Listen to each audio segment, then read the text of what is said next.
ಒಂದು ಜೋಕಾಲಮ್ಮ. ಅತ್ತೆ ನನಗೆ ಸ್ವಲ್ಪ ಹೊಟ್ಟೆ ನೋಯ್ತಾ ಇದೆ, ನಾನು ಹಾಸ್ಪಿಟಲ್ಗೆ ಹೋಗಿ ಬರ್ತೀನಿ ಅತ್ತೆ. ಸರಿ ಅಮ್ಮ, ಹೋಗಿ ಬಾ. ನೀನು ಬರೋ ಮುಂದೆ 200 ರೂಪಾಯಿ ಕೊಟ್ಟಿರ್ತೀನಿ. ನಿಮ್ಮ ಮಾವಗೊಂದು ದಾವಣಗೆರೆ ಬೆಣ್ಣೆ ದೋಸೆ, ನನಗೊಂದು ದಾವಣಗೆರೆ ಬೆಣ್ಣೆ ದೋಸೆ ತೊಗೊಂಬಾರಮ್ಮ.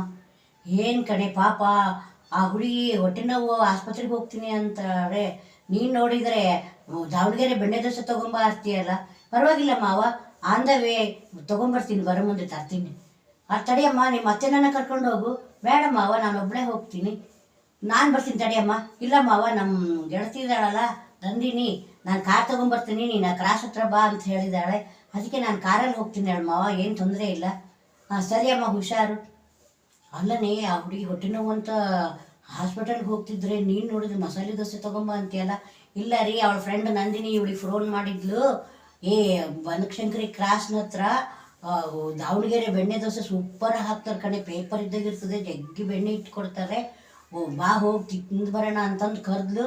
ಅಯ್ಯೋ, ನಮ್ಮ ಅತ್ತೆಗೆ ಏನು ಹೇಳೋದಂದರೆ, ನಿಮ್ಮ ಸೊಸೆ ಕೇಳಿದ್ಲು ಅವಳೇನು ಹೇಳ್ತಾಳೆ ಗೊತ್ತಾ, ನೀನು ಯಾವಾಗಲೂ ದಾವಣಗೆರೆ ಬೆಣ್ಣೆ ದೋಸೆ ತಿನ್ನೋ ಮುಂದೆ ಅತ್ತೆ ಹೊಟ್ಟೆ ನೋವು ಅತ್ತೆ ಆಸ್ಪತ್ರೆಗೆ ಹೋಗ್ತೀನಿ ಅಂತ ಹೇಳಿ ಬರ್ತೀಯಲ್ಲ, ಅದೇ ಥರ ಹೇಳ್ಬಾ ಅಂತ ಹೇಳಿದ್ಲು. ಅದು ನಾನು ಕೇಳ್ಕೊಂಡೆ, ಸ್ಪೀಕರ್ ದೊಡ್ಡದಿತ್ತು, ಅವಳಿಗೆ ಗೊತ್ತಿಲ್ಲ, ನಾನು ಕೇಳಿಸ್ಕೊಂಡೆ, ಅದಕ್ಕೆ ಹೇಳಿದೆ. ಅಬ್ಬಾ, ಏನು ಹುಷಾರು ನೀವು ಹೆಣ್ಮಕ್ಳು, ನಮ್ಗಷ್ಟು ಬುದ್ಧಿ ಇಲ್ಲ ನೋಡಿ. ನಿಮಗಿಲ್ಲ ಅನ್ನೋರಿ, ಎಲ್ರಿಗೂ ಬುದ್ಧಿ ಇದೆ. ಸರಿ, ಹಾಗೆ ಅನ್ಕ.